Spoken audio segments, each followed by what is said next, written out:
যখন ঈশ্বর আমাদের নিজে থেকে এসে কিছু দেন না, এটা নে, আমরা তখন বিলিভ করি না।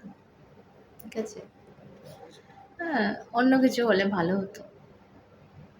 তো পরে বোঝা যায় যে ওনার প্ল্যান হচ্ছে সব থেকে বড়।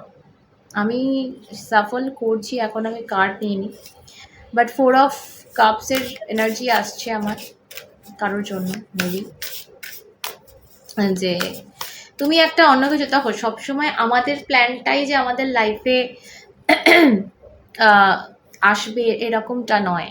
ঠিক আছে, আমাদের থেকেও আরেকজনের প্ল্যান থাকে। তো সেটা যদি মেনে নাও না, অ্যাকসেপ্ট করে নাও, সেটা তার থেকে বেটার কিছু নেই। বিকজ সবসময় জানবে তুমি যেটা প্ল্যান করেছো তার থেকে 10 গুণ ভালো তোমার জন্য প্ল্যান কিন্তু উনি করে থাকেন। সেই মোমেন্টে আমরা ওটা বুঝতে পারি না। ঠিক আছে, ধরো আমি কারোর ক্ষেত্রে বলছি, এটা তোমার এক্স একজন কেউ ছিল, ঠিক আছে, যে হয়তো তাকে তুমি খুব ভালোবাসতে, তার থেকে বেরোতে চাইছিলে না, প্রচণ্ড একটা টান অনুভব করতে, বাট সেই মানুষটা তোমাকে ছেড়ে চলে যায়। তখন তুমি প্রচণ্ড ওপরওয়ালাকে দোষ দিয়েছিলে, তাকে অভিযোগ করেছিলে, রাগ দেখিয়েছিলে। বাট কি হলো, পরবর্তীকালে তোমার লাইফে আরেকজন এলো, এসে তোমাকে তোমার থেকেও বেশি ভালোবাসলো। অতটা ভালো বোধহয় তুমিও তোমাকে নিজেকে বাসনি বা কাউকে বাসনি। এতটা ভালোবাসলো, এতটা খেয়াল রাখলো, এতটা কেয়ার করলো, তুমি তখন বুঝতে পারবে এবং নিজে বলবে যে ভাগ্যিস, এই কথাটা ভাগ্যিস, যে ভাগ্যিস এই সেই মানুষটা আমাকে ছেড়ে চলে গেছিল। যদি না সে চলে যেত, আমি তো পাগল ছিলাম তার জন্য, আমি কোনোদিন তাকে ছাড়তাম না, আর আমার লাইফে আসতেই পারতো না।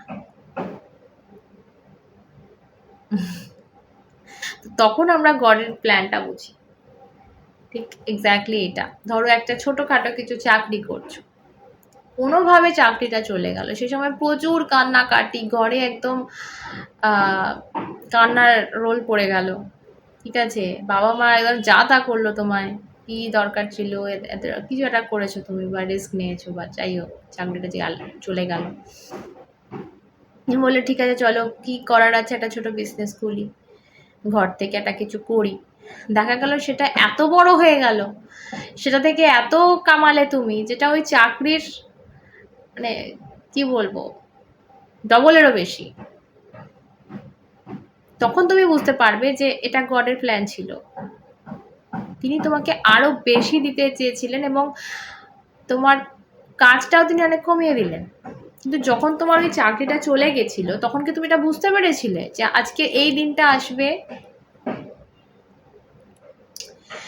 প্রথম আমরা ধরো একটা কিছু একটা করতে চাইছি লাইফে, এনিথিং, টিচার হতে চাইছি, সিঙ্গার হতে চাইছি, ঠিক আছে, তো সেই জিনিসটা যখন হয় না, মনটা ভেঙে যায়।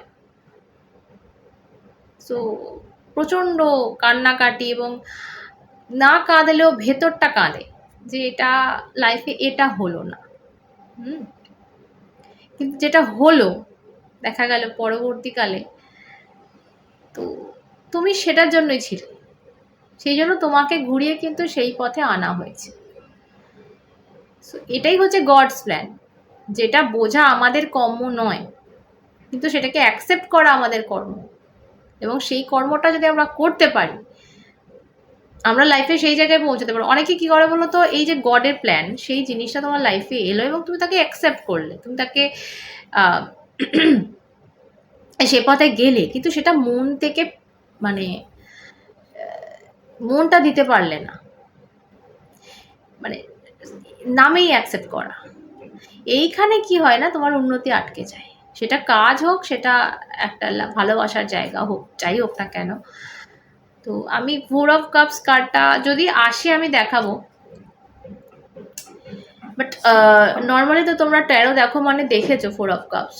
তো একটা মেঘের ভেতর থেকে একটা অ্যাঞ্জেল কাউকে একটা কোনো গিফট দিচ্ছে বা কিছু একটা দিচ্ছে, সে সেটা নিচ্ছে কিন্তু অন্যদিকে তাকিয়ে মুখটা মায়ুস করে বসে বসে দেখছে, এবং সামনে কাপ রাখা রয়েছে, ও ওগুলোর দিকে দেখছে, যেটা দেওয়া হচ্ছে ওকে ওটার দিকে ওর চোখ নেই, মন নেই। তো এরকম একটা আমি ভাইব আজকে অ্যাট্রাক্ট মানে পাচ্ছি আর কি তোমাদের থেকে, গন্ধ পাচ্ছি যে হয়তো মেবি তোমাদের লাইফে ওরকম একটা মানুষ আসছে। এটা মানুষ যদি লাভ রিডিং হয়, যদি লাভ রিডিং হিসাবে দেখো, তাহলে কোনো একটা মানুষ তোমার লাইফে এন্ট্রি করছে বা আসছে, তুমি তাকে পাত্তা দিচ্ছ না, বা তোমার মনে হচ্ছে যে সে এলে ভালো হতো, এরকম একটা জায়গা। তো পরবর্তীকালে এই সিচুয়েশনটা এই মানুষটার সাথে তোমার হতে চলেছে, ঠিক আছে? যে হারে তুমি তাকে মিস করছো আজ, অন্য কাউকে মিস করে একে পাত্তা দিচ্ছ না, আজকে এই মানুষটা আগামীকালে তোমার সেই রকম পাগলপাড়া একটা ভালোবাসার জায়গায় পৌঁছতে চলেছে, তখন তুমি আজকের দিনটা মিস করবে যে আমি ওকে কাছে পেয়েও সেই সময় ভালোবাসিনি। সেম জিনিস যারা কেরিয়ার ওয়াইজ দেখছো তাদের জন্য আমি বলবো যে তোমার মনে হতে পারে যে আজকে যে কাজটা তুমি করছো সেটা তোমার জন্য ঠিক নয়, তোমার একটা ভালো কাজ ছিল, বাট এই কাজটা ওই ভালোর ভালো হতে চলেছে, সেটা হয়তো তুমি ভাবতে পারছো না। মেবি তোমার একটা অন্য নতুন কাজ হয়েছে, বা বা কোনো একটা শুনছো, কানাঘুষো শুনছো যে নতুন একটা কিছু ট্রান্সফার হবে বা এরকম হয় না। সো অ্যাকসেপ্ট করো, সারেন্ডার থাকো যে গডের প্ল্যান তোমার প্ল্যানের, তোমার প্ল্যান গডের প্ল্যানের তুচ্ছ, তোমার প্ল্যান ভাই তুচ্ছ, তোমার তুমি বোঝোই না তো তোমার জন্য ভালোটা কি, উনি তো বোঝেন। তুমি হয়তো এমন একটা টক্সিক মানুষকে ভালোবেসে লাইফ নষ্ট করেছো, এমন একটা টক্সিক মানুষকে সবটুকু দিয়ে কি বলবো নিজেকে কাঁদিয়েছো, নিজেকে কষ্ট দিয়েছো, গর্ত সেটা করবে না, তো তার উপর সারেন্ডার থাকো। এই জন্য না আমি আমার দিক থেকে বলবো, দেখো আমার মতের সাথে সবার মত তো মেলে না, মিলতে পারে না। আমার মনে হয় যে প্রেয়ার যেটা আমরা করি না, চাই, উইশ করি, উইশ এটা দাও আমায়, ওটা দাও, উচিতই নয়, উচিতই নয়। তুমি বুঝে নাও, শুধু এটুকু বলবে তুমি বুঝে নাও। তো তুমি, সে দেখবে সবটুকু তোমার ভেবে চিনতে তোমাকে দিচ্ছে, তুমি চাইতে গেলে না ভুলভাল চেয়ে ফেলবে। এটা হয়, আমরা যদি একদম ভেতর থেকে কিছু চাই, সেটা কোনো না কোনোভাবে সলভ হয়, পাওয়া যায়। তো তার জন্য আমাদের অনেক কিছু হারিয়ে ফেলতে হয় দেখবে ওটা পাওয়ার জন্য। তো এই জন্য উইশ করতে নেই, তার উপর বিশ্বাস করে ছেড়ে দাও। ওকে, আমি ট্যারো না দেখে এত বকে ফেললাম, চলো একটা কার্ড তো নিই অ্যাটলিস্ট। চলো, বিকজ আমার মাথায় 4 অফ কাপসের কার্ডটা ভীষণভাবে আসছে। ওকে, 2 অফ কয়েন্স। আমি এক্স্যাক্টলি আমি এটাই হয়তো মানে আমার কথা দিয়ে যদি আমি, যেটা আমি এতক্ষণ বললাম তোমাদের, সেটা নিয়ে যদি আমি এই কার্ডটা জুড়ে দিই তার সাথে, এটা দাঁড়ায় যে দেখো তোমার লাইফে একটা দুটো জিনিস আমি বললাম, একটা কিছু রয়েছে, একটার দিকে তুমি তাকিয়ে আছো, দেখো একটা দিকে তাকিয়ে আছে, একটার দিকে তাকাচ্ছেও না। তো এই যে ব্যালেন্সটা, এটা ভীষণ প্রয়োজন এই মুহূর্তে। যে ঠিক আছে তোমার লাইফে চলো পুরোনো কিছুকে তুমি মিস করছো, স্বাভাবিক সেটা, আমরা মানুষ, আমরা যন্ত্র নই যে সুইচ টিপলাম আর সব ভুলে গেলাম, সেটা সম্ভব নয়। সেটা মনে করছো, সেটাকে মিস করছো, করো, বাট নতুনটাকে অ্যাকসেপ্ট করো।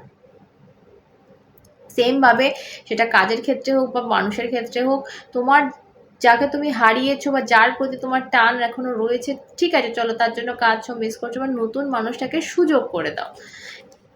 এই জিনিসটাই কিন্তু আসছে ভীষণ এই মুহূর্তে। আমি বটম অফ দ্য ডেক বলবো আদাল ডিভার্সে, তোমার নিজের দিক থেকে আমি বলবো কোনো একটা জায়গা তুমি জাস্টিস করছো না, কোনো একটা জায়গা যে নিজের সাথে হোক বা কারোর সাথে হোক, একটা কোনো একটা জায়গায় কোনো একটা ন্যায় ন্যায় করছো না অন্যায় করছো কোনো একটা দিক থেকে, সেই দিকটা কিন্তু ব্যালেন্স করতে হবে ভাই। দেখো আমরা না কোনো সময় নিজের ভুলটা স্বীকার করি না, বা কেউ যদি ধরিয়ে দেয় না তখন তাকে আমরা 4টে কথা শুনিয়ে দিই, ঠিক আছে? তো একটু যদি আমরা ভাবি না, একলা বসে কারোর সাথে বলতাম না যে ভাই আমি দোষ করেছি, কিছু বলা দরকার নেই, চুপচাপ থাকো নিজের মতো করে, কিন্তু নিজে বিচার করো ভাই আমি কি করলাম, আমি কি কোনো ভুল করলাম, একবার বিচার করে দেখো। যদি এরকম কিছু মনে হয় যে একটু বোধহয় অন্যায় হচ্ছে কারোর সাথে, কোনো সিচুয়েশনের সাথে, সেই দিকটা চেক করা এই মুহূর্তে প্রয়োজন, আর ব্যালেন্স করা ভীষণ প্রয়োজন এই মুহূর্তে। আমার যেটা মনে হচ্ছে কারোর সাথে একটা সহযোগিতা করে এগোনো ভীষণ প্রয়োজন। কারোর সাথে আমি কথাবার্তা বলে বা ইউনো আলোচনা করে, কারোর হেল্প নিয়ে, বা তুমি যেটা করছো সেটা পাশের মানুষটার ঠিক মতো লাগছে কি না সেটা অ্যাটলিস্ট আমরা জিজ্ঞেস করি যে কি রে সব ঠিক আছে তো, মানে এটা বন্ধু হতে পারে, এটা তোমার আত্মীয় হতে পারে, এটা তোমার কুলিগস হতে পারে, এটা তোমার পার্সনও হতে পারে। তো তার সাথে সব কিছু আলোচনা, একটা স্বামী স্ত্রীও হতে পারে, যে সব কিছু ঠিক আছে তো, আমি ঠিক করছি তো, বাট তোমার কেমন লাগছে, তুমি কি ফিল করছো। অ্যাটলিস্ট আমরা না এই জিনিসটা একটা সব থেকে বড় কথা বলি, মাঝে মাঝে আমাদের পাশের মানুষটাকে আমরা জিজ্ঞেস করতে ভুলে যাই কেমন আছিস, কি চলছে। দিনের পর দিন হয়তো স্বামী স্ত্রী এক খাটে শোয়া, বাট আমরা এই জিনিসটা জিজ্ঞেস করতে ভুলে যাই পাশের জনকে যে কি ফিল করছো আজ, কি চলছে, তাই না? তো কোনো কোনো সময় না এই ছোট ছোট আমাদের, আমি বলছি না তুমি একদম খুন করে ফেলেছো কারোর বা সামথিং কোনো বিরাট কিছু করে ফেলেছো, সেটা না। এই ছোট ছোট একটু ভুল আমাদের হয়ে যায় আমাদের ডেলি লাইফে, এটা শুধরে নেওয়া প্রয়োজন এই মুহূর্তে। ইউনিভার্সের এটা তোমার জন্য মেসেজ যে ব্যালেন্সটা ভীষণ প্রয়োজন। কোথাও একটা ব্যালেন্স গন্ডগোল হচ্ছে, কোনো একটা জায়গায় বেশি, কোনো একটা জায়গায় একদম শূন্য হচ্ছে, এটা যেন না থাকে। চলো আজকে এমনি থাক, অন্যটা দেখা হবে সাথে তোমরা এবং শ্রী।